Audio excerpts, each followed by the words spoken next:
ঘাটালে বন্যা পরিদর্শনে মুখ্যমন্ত্রী মমতা বন্দ্যোপাধ্যায় ঘাটাল শহরের আরগড় চাতালে জলমগ্ন রাজ্য সড়কে বন্যা পরিদর্শন করেন মমতা বন্দ্যোপাধ্যায়। বন্যার্তদের সাথে কথা বলেন মুখ্যমন্ত্রী মমতা বন্দ্যোপাধ্যায়। একাধিক কিছু নিয়ে কেন্দ্রের বিজেপি সরকারকে তোপ দাগলেন তিনি। আর এবছর আরো লক্ষ্য করা হয়েছে মাটির বাড়ি পাকা বাড়ি করবার জন্য টাকা দেওয়া হয়েছে। এছাড়াও আরো 16 লক্ষ মানুষ যাদের লিস্টে নাম আছে তারা পেয়ে যাবে ডিসেম্বরে হাফ টাকা পাবে, মেয়েতে তার বাদ বাকি টাকাটা পাবে। আর তারপরেও যেটুকু বাকি থাকবে সেটা আমরা বছরে বছরে করে দেবো। এছাড়াও আরবান এরিয়াতেও বাড়ির টাকা দেওয়া হয়, সংখ্যালঘু এরিয়াতেও দেওয়া হয়, ট্রাইবেল এরিয়াতেও দেওয়া হয়, সেগুলো কিন্তু এক্সট্রা। সেই সংখ্যাটা আমি কিন্তু বললাম, সেটাও প্রায় আরো 12-14 লাখ হবে। সুতরাং আমি আজকে নতুন নয়, প্রতিবারই আসি এবং একবার তো আমার মনে আছে ঘাটালে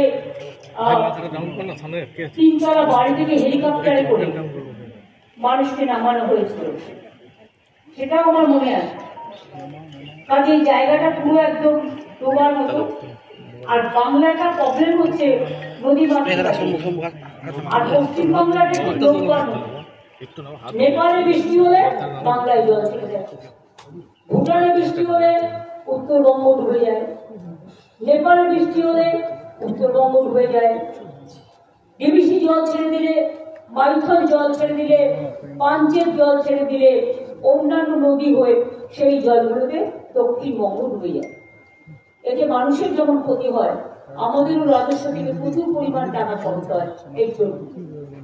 কিন্তু আমরা মনে করি মানুষ ভালো থাকে, এর জন্যই কিন্তু প্ল্যান করে আমাদের সরকারের আমলে আমরা প্রায় 5 লক্ষ পুকুর কেটেছি, 500 চেকড্যাম তৈরি করেছি, তাতেও কিন্তু জল অনেকটা ভরছে। কাজেই এখনো 2 মাস বাকি আছে।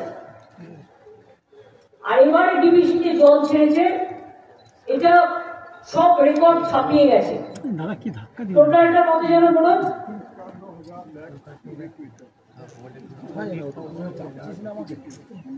51,000 লক্ষ কিউবিক মিটার জল ছেড়েছে। Can you imagine? মানে ঝাড়খণ্ড যেন না ডুবে, বাংলা যেন ডুবে। তো তোমরা ড্রেজিং করছো না কেন? ওখানে ড্রেজিং করলে প্রায় 10,000 কিউবিক মেট্রিক টন জল ধরতে পারে, কিন্তু ওরা 20 বছর ধরে ড্রেজিং করেনি। মাইথন, পাঞ্চে বর্ষা হলে জল ছেড়ে দিচ্ছে বাংলায়। তো বাংলার কতটা সইবে? এই অত্যাচার আমরা সইব না। আগামী দিন আমি 2026-এর নির্বাচনের পরে এই ডিবিসির জল আমাদের এখানে ছাড়লেই কি করে ডিবিসির জলটাকে আটকানো যায় তার প্ল্যানিং আমরা করব। এতে টাকা লাগবে, বাট আমাদেরও দরকার হলে কয়েকটা ড্যাম করতে হবে। ওইদিকে জল ছাড়লে আমরা আমাদের ড্যামে দিয়ে আমরাও জল অন্যদিকে পাস করবো। কারণ যতক্ষণ একটা কথা আছে, প্রবাদ, শিশু না কাঁদলে মা দুধ দেয় না। বলতে বলতে বলতে বলতে যখন ফেড আপ হয়ে গেছি, তখন এবার action is our reaction. We have to wait for that. আমরা উইল প্ল্যান ফর নেক্সট, এটাই আমাদের গেম প্ল্যান।